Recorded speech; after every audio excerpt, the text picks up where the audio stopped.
Boa noite, Recap, tudo bem com vocês?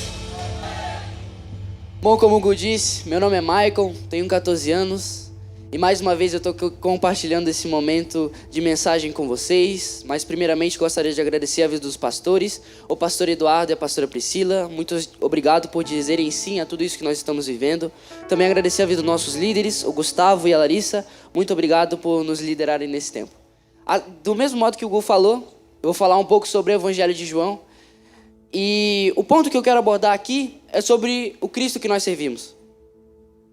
Será que nós realmente sabemos a quem nós servimos? E é isso que eu quero abordar um pouco com vocês essa noite. Pode abrir para mim João capítulo 1, versículo 1.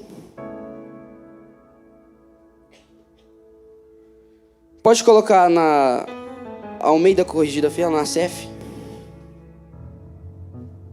Aí, beleza. Eu leio aqui e vocês leem ali no telão, pode ser? Vamos lá. No princípio era o verbo. Eu acho que vamos parar por aqui porque eu quero esclarecer coisas durante essa mensagem. Quando João está falando que no princípio era o verbo, ele está descrevendo quem Jesus era na criação, quem Cristo era na criação. E quando ele fala isso, do grego, isso significa logos. E logos não é apenas uma palavra, mas a Bíblia está dizendo que Jesus, no momento da criação, ele era a mente de Deus. Ele era a razão de Deus, ele era a expressão de Deus. Então, no princípio, era o verbo. Ou seja, no princípio, era a expressão do Filho de Deus. Continuando. O verbo estava com Deus. E o verbo era Deus. Quando a Bíblia fala que o verbo era Deus, ela está falando de um relacionamento com o Pai e o Filho. Ou seja, nesse momento, o Filho já está em comunhão com o Pai. Então, o Filho, que é Jesus, ele não obedece o Pai apenas no momento em que ele está na terra, mas ele já é obediente ao Pai desde a eternidade. Pode continuar, verso 3. Todas as coisas foram feitas por intermédio dele, e sem ele, nada do que foi feito se fez. João aqui está mostrando uma ideia cristocêntrica. Fala comigo, cristocêntrica. Ele está deixando claro que todas as coisas foram feitas por Cristo. Ou seja, ele está colocando Cristo no centro de tudo. Alguns teólogos vão dizer que o Evangelho de João é o Evangelho que começa mais alto. Porque ele não começa com Jesus em Belém, mas ele começa com Jesus na eternidade. Então ele está deixando claro quem Cristo é, quem a divindade de Jesus é. Seguindo, a vida estava nele, e a vida era a luz dos homens. A luz dos homens aqui significa, a vida aqui na verdade, significa a graça de Deus, significa o poder de Deus. Então quando ele fala que nele estava a vida, não está falando de uma vida biológica, mas uma vida espiritual. Quando nós pecamos no Éden, o nosso espírito é morto. E Jesus ele veio trazer a vida ao nosso espírito. E a todos os nossos três aspectos. O corpo, a alma e o espírito. Ele veio trazer vida para eles. E quando ele fala que a vida estava nele, ele está falando que a nossa salvação estava dentro dele. Desde a eternidade. E a vida era a luz dos homens. A luz resplandece nas trevas. E as trevas não prevalecerão contra ela. O Watchman vai falar, que é um teólogo muito conhecido, ele vai falar que Cristo não é só um exemplo. Ele é a própria vida divina que veio nos regenerar. Isso já deixa bem claro qual que é o papel de Cristo na criação. Qual que é o papel de Cristo conosco? É nos regenerar, é nos trazer essa vida, é nos dar essa salvação. Seguindo. Quando ele fala que a luz resplandece nas trevas e as trevas não prevalecerão contra ela, ele está falando de uma consequência e não do objetivo da luz. Porque quando a luz chega, é consequente que as trevas vão embora. E qual que é o objetivo da luz aqui? É esclarecer aquilo que estava em oculto. Pode abrir para mim no verso 10 desse mesmo capítulo?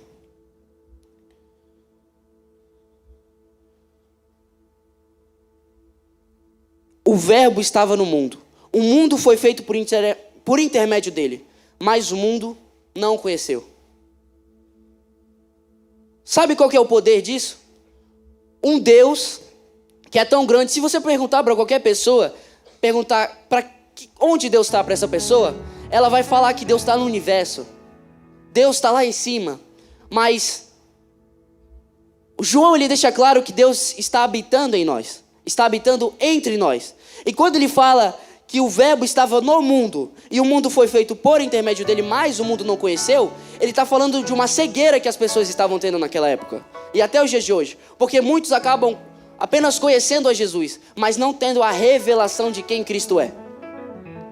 Nós podemos conhecer Jesus como humano, Jesus como homem, mas é através de uma revelação para que nós conhecemos a Cristo. E Cristo, como eu disse, ele é a razão, ele é a mente de Deus. Pode abrir no verso 14, por favor?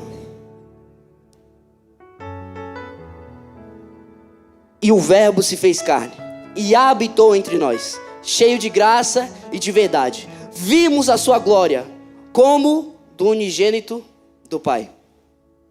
Só deixando uma coisa bem clara aqui para vocês. No Antigo Testamento existia um tabernáculo, onde um sacerdote visitava um lugar, que era o Santo dos Santos, que era chamado, e ele falava com Deus. E era só esse sacerdote que podia falar com Deus, essa proximidade, ter esse relacionamento com Deus. E quando ele está falando aqui, e o verbo se fez carne e habitou entre nós, do original, a palavra é tabernaculou. O que é tabernaculou? É uma troca de tabernáculo, onde Jesus, ou a glória do Pai, está saindo do tabernáculo físico e entrando no tabernáculo espiritual, que é Cristo. E quando ele fala que vimos a sua glória como a do unigênito do Pai, ele está falando que a mesma glória que estava no tabernáculo, agora habita no meio de nós. Eu vou repetir. A mesma glória que estava no tabernáculo, agora habita no meio de nós. E como eu disse que Jesus ele é a mente de Cristo, Jesus é a expressão de Cristo, Jesus ele é a expressão de tudo aquilo que Deus queria. A gente pode ver isso em João capítulo 14, versículo 6. Pode abrir para mim, por favor? Disse-lhe Jesus: eu sou o caminho, a verdade e a vida. Ninguém vem ao Pai senão por mim.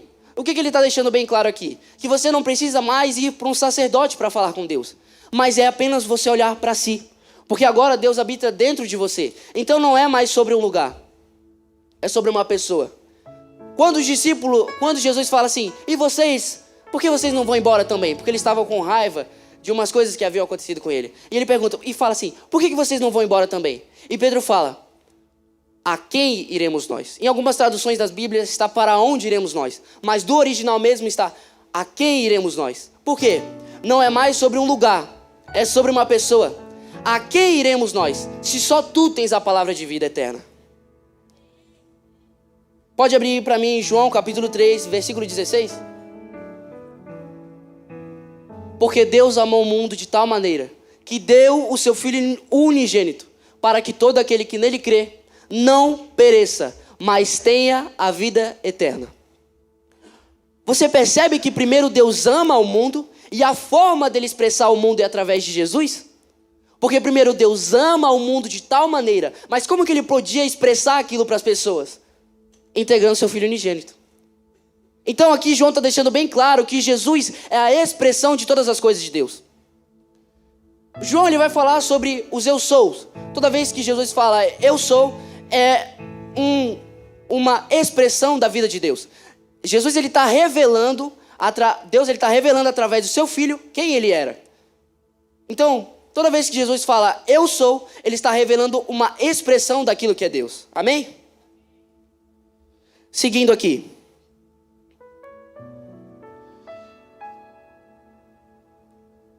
Eu queria falar uma coisa muito importante para vocês. Spurgeon, outro teólogo muito interessante, ele vai falar que Cristo não traz parte, ele é a plenitude. Ele é a graça de Deus vindo até nós. A verdade é Deus sendo revelada a nós. Então, como nós lemos anteriormente, João capítulo 14, versículo 6, que Jesus diz, eu sou o caminho, a verdade e a vida, e ninguém vê ao Pai senão por mim, ele está falando que a verdade é Deus sendo revelado a nós. Você percebe? Ele falou eu sou, e quando ele falou eu sou, ele se revelou ao homem. Amém? E para finalizar aqui com vocês, eu quero deixar algumas coisas bem claras.